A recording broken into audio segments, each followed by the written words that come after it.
What's up, kings and queens? It's your boy Dan from Daft Previews, and in today's video, I'm going to give you all my best bets on this upcoming slate of the WNBA. If it's your first time checking out the channel, you have to subscribe because I'm dropping heat just like this every single day. I share my screen, we go through my bets, I give you detailed analysis, and nobody's going to give you this many picks on a daily basis. So smash the subscribe button, help us get to 10,000.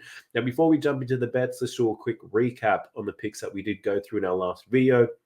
A 3-2 day from the 5 picks. We had Tina Charles as a winner. We took her over 9.5 rebounds, but we also put 10 points in there to get this to -110. We also hit Brianna Jones over her points and rebound prop for plus money. Then we cashed in on Dearica Hamby under 25.5 points, rebounds, and assists. All three of these picks were pretty sweat-free, although we did have some losers. Sabrina Ionescu, she didn't score enough. And Jonquel Jones battled through foul trouble and fell short of a rebounds prop. Look, it was a bad call by me. No excuses, but it's still a winning day nonetheless. Now, VIP, on the other hand, had an amazing day. 16 units of profit. But I'll explain how we made this happen a little bit later on the video. But let's jump into some bets. Let's go. So we're jumping right into Outlier.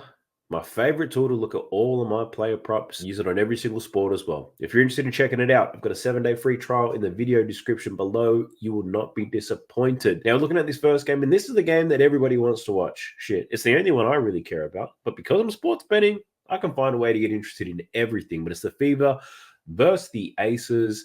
Now, I want to talk about Caitlin Clark real quick. I don't know why I said that wrong. Real quick. Caitlin Clark. Now, I do have a lean. I didn't bet anything with Caitlin Clark because, look, she's a fucking beast. She's good at the game of basketball, but her lines be higher than Snoop Dogg. So I do have a lean for her over an assist, though, and I'm about to tell you why. So over 9.5 assists. Lean, if you don't know what that means, I'm not betting on it, but if I had to, that's what I'd be betting on. Now, over in 4 out of her last 5 games, she's averaging 10.8 assists. She's absolutely deadly in the pick and roll. And the recent scoring form of Aaliyah Boston gives me confidence. In the 2 games against the Aces this season, she's had 7 and 11 dimes. But one thing to keep in mind is that this Indiana offense right now is so much better than it was back in May and back in July. Now, the Aces, they don't typically hedge and blitz so much in the pick and roll, but against this Fever team, they've shown that they're looking to take away 3-pointers above the break from Caitlin Clark. This is going to open up some easy passes, which will also generate some easier assists. Now, the concern that I do have with this play is that Aaliyah Boston has found a way to play make. So a lot of the time, she's the person rolling off these screens. And if she's not looking to score, she's making those passes to get those assists. So sometimes Caitlin Clark gets a hell lot of hockey assists, but I think she can rack up the assists here. The Aaliyah Boston thing, that looks good, but also Kelsey Mitchell running in the break. The matchup's somewhat difficult for her to get these assists, but she's done it before, and she's done it as a late. Ultimately, I didn't bet it because I think there are better bets on the slate, but Caitlin Clark, definitely a good look, over 9.5 assists. Moving into my first actual bet within this game, we just spoke about her. I am looking to take Aaliyah Boston over 15.5 points today. She's upset me quite a few times in the past couple of weeks, believe it or not, but the Aaliyah Boston that I've grown to know and love, I think she's back. So we're looking at over 15.5 points. It's a plus money play, and you know how I feel about plus money. Give it to me. No juice here. Now, her recent form is fucking wild. 3 consecutive games with 20-plus points. Promising. After the bloody Olympic or All-Star break, she went under this line in 7 consecutive games, and that's when she was breaking my heart. Now, I don't expect her to keep pumping out 20-plus points, but it's safe to say that she's back in good form, and that's what I've been looking for. Looking at how she's played against the Aces, 2 games against them this season, 12 and 18 points. Now, what's promising about these matchups against the Aces is her volume. Take a look at this. 14 shots in the first game, followed by 17 shots in the second game. So with that type of volume, with the shooting percentage she's been getting off as of late, this should be easy money. Now, the matchup for Aaliyah Boston against this team, it's somewhat difficult. She does score a lot of her points in the post. But the Aces, they actually defend the post-up game better than most teams. But Boston, very versatile in her scoring. She does a lot of work in the pick and roll. Plus, she also crashes the offensive glass for some rebounds. This Aces team, not great at defending the pick and roll whatsoever. So there could be some opportunities there. And Aaliyah Boston showed us in the last game where she scored 18 points against them. I think she got 3 or 4 offensive rebounds and put that shit back to get some easy points as well. So I do like Aaliyah Boston over 15.5 points. You're going to see some people talking about her points plus rebounds. The rebounds, I'm not so confident in, so I'm just riding the points here. But I'll leave it up to you to make the call. The next pick that I have is also within this game.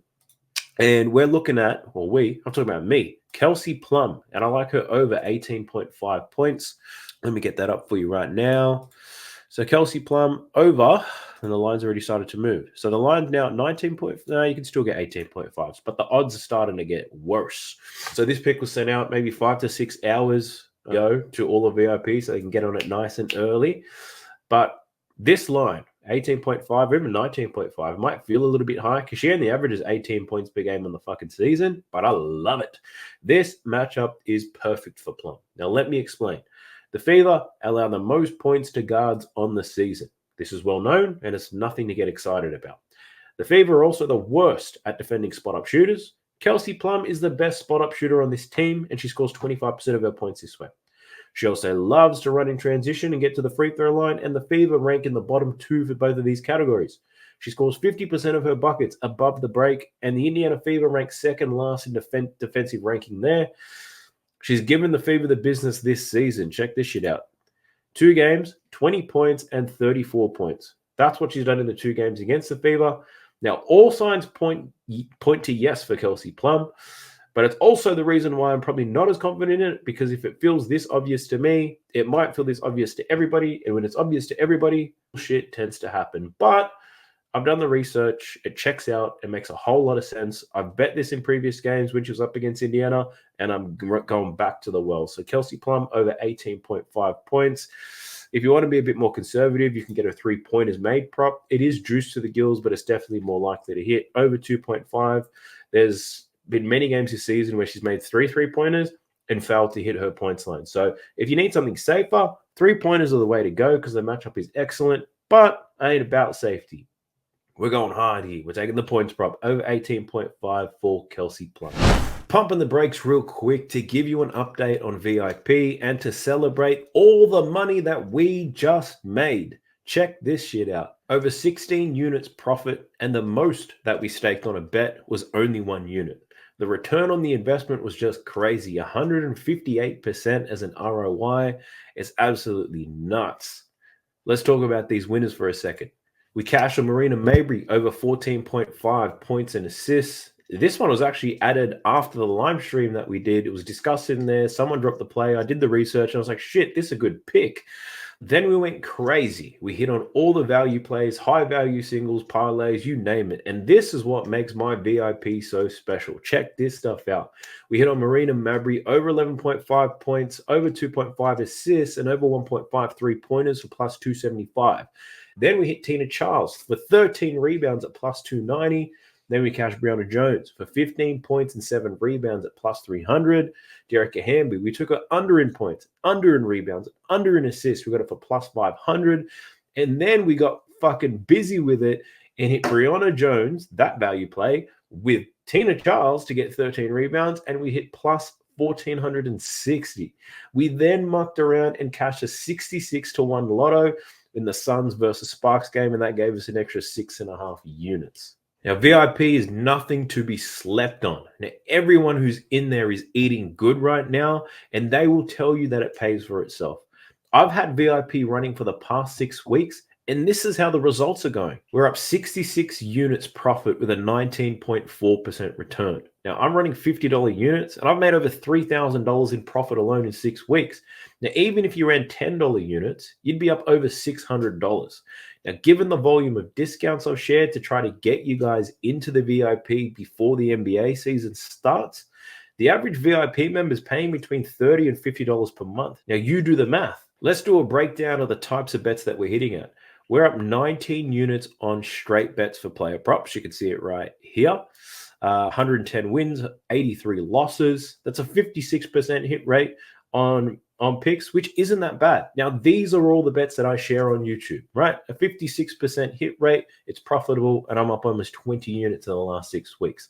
But you can see right here, we are making it rain with parlays, same game parlays, high value singles. And these are the bets that are exclusive to VIP. And I've got a strategy that nobody can compete with, and the results speak for themselves. Now, a lot of you guys jumped onto VIP when I first released it, and you got 75% off for the next 12 months. Now, that's a killer deal that I don't think I'll ever give out again. But to celebrate today's massive success, I've created a new code for you guys right now, and the code is Hamby. And why did I say Hamby? Because Hamby was the last leg that we needed to hit that 66 to 1 parlay. We needed Hamby to suck, and Pete Davidson sucked ass. So code Hamby. Now, this is going to give you 60% off your subscription, but I've also limited this to the first 10 people to sign up. So if you're interested, sign up and ride this profit train. The link is in the description and in the pinned comment. Let's go. So we're jumping into the next game. It's the Sky versus the Mystics. And the play that I want to share with you guys is this one right here. And it's Isabel Harrison. Over 18.5 points and rebounds. Got a small sample size of games here. If you don't have access to the points and rebounds, because I know the markets are a bit limited there, I just take a look at her points. And that's what I actually ended up doing. I couldn't get her points and rebounds on my sports book, but that's the play that I initially liked. Eventually ended up betting her points. But both of them, much of the muchness, right? But let's just talk about her points. Over 11.5 for Isabel Harrison. Now, she's got a very small sample size because she's normally playing off the bench and she never gets these types of minutes. There's a massive opportunity without Angel Reese. That last game without her, she scored 21 points. She also had 9 rebounds in that game. So let me just filter this out to games where she's played at least 20 minutes, and you'll see that there's not that many. 4 games. Check that out. She's played 4 games where she's got at least 20 minutes, 11, 12, 12, and 21 points. That last game, she got 32 minutes. So I'm expecting 25 to 30 minutes for Isabel Harrison. And she's shown us, even if she's getting about 20 to 25, she can cover this line. She'll probably get more than 30 minutes. So I absolutely love this. If we look at the matchup data, the Mystics, pretty soft against the forward position when it comes to points and rebounds. So I do like Isabel Harrison here. She's got a relatively low line for the volume of minutes and opportunity she's about to see today. So smash that. Isabel Harrison, let's go. Outside of that, I don't have any other bets in this particular game. I might cook one up for Kennedy Carter. I'm still on the fence about it, but if you're part of VIP, you'll get updated when I do make any plays. So let's jump into the last one. It's the Storm versus the Sparks. And for this particular game, I do have a few leans to share with you. I've taken some notes, so we'll discuss it. But the bet that I ultimately landed on already was this one. Onyeka Ogwumike, looking at over 23.5 points and rebounds. Now, if you take a look at a recent form, you're like, why the fuck are you betting on this chick? It's terrible. She's covered this line in 3 out of 10 games. You're right. Her recent form hasn't been that great, but this matchup is absolutely delightful. So the Spark, they're on a back-to-back. If you remember, we hammered Breonna Jones to destroy them on the inside. Now, the Seattle Storm don't necessarily have anybody built like Breonna Jones, but if anybody's going to bang down low, it's going to be Onyeka. One other thing I love about this play is that she played 11 years as a member of the LA Spark, so she's going to be motivated as hell. Shit, she's already shown us that. She's played the Spark twice this season, and check this out. 26 points and 8 rebounds for 34, 23 points and 10 rebounds for 33. I'm taking Onyeka to do some business and beat up on our old team who are lacking some size inside. It just makes the most sense.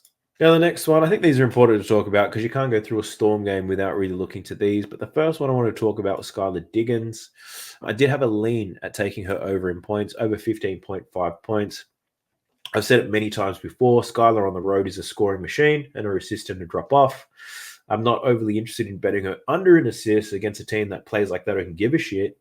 Now, the matchup here is pretty good. She scores 65% of her points in the paint, and the Spark allow the second most points in the paint. She scores most of her points out of the pick and roll, and the Spark bottom 3 defending that play type. Now, why this is a lead? It was the first thing I took down because she was the first player that I looked into. Then I started diving into other players, and I like that, and I like that, and I ended up liking Onyeka's play more. So I thought, I'm not going to load up on too many players from the same team here, but I do think it's a good look. Over 15.5 for Skylar Diggins. I just prefer to play the Onyeka play. That's all. Now, the other player that I obviously looked into was Jewel Lloyd. Now, Jewel Lloyd, I was looking at the over in her points, over 20.5. It's got nothing to do with her recent form. Very similar to Nyeka, she's got a history of just smoking the spark. Because, look, everyone's got an easy matchup here for Seattle. But I was looking for more than just a matchup. Jewel Lloyd, check these numbers out. 6 consecutive games against the Spark. She's covered this line, averaging 27.6 points. 2 games this season. She scored 21 in the first game and then scored 30 against them in the second.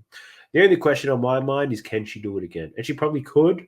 Again, Nyeka was a play that I landed on. I feel like that head-to-head matchup, the size advantage, the physicality advantage she's going to have down low, ultimately landed there. But I think Jewel Lloyd over is a good look, and I think Skylar Diggins is a good look. But then if you think about it, 3 players from the same team to go over their points prop, unless you're the New York Liberty or the Indiana Fever, it's highly unlikely, right? So I ultimately went with Nyeka, but if you like one of these ones better, I encourage you to take that. You don't want to follow everything that I say. Now, a quick reminder, there's a live stream again. It's going down an hour before the Fever and the Aces tip off. I've already scheduled it in, so make sure you subscribe to the channel so you don't miss nothing. Be sure to jump in with your best bets and any questions that you have about player props. There's heaps of value discussed in those streams. Heck, I wouldn't have made 3 units of profit on Marina Mabrey without it. So check it out, and I'll be sure to see you guys there. If the discount's still available for my VIP, use the code HAMBY, get 60% off your subscription. I'll catch you in the next one. Peace.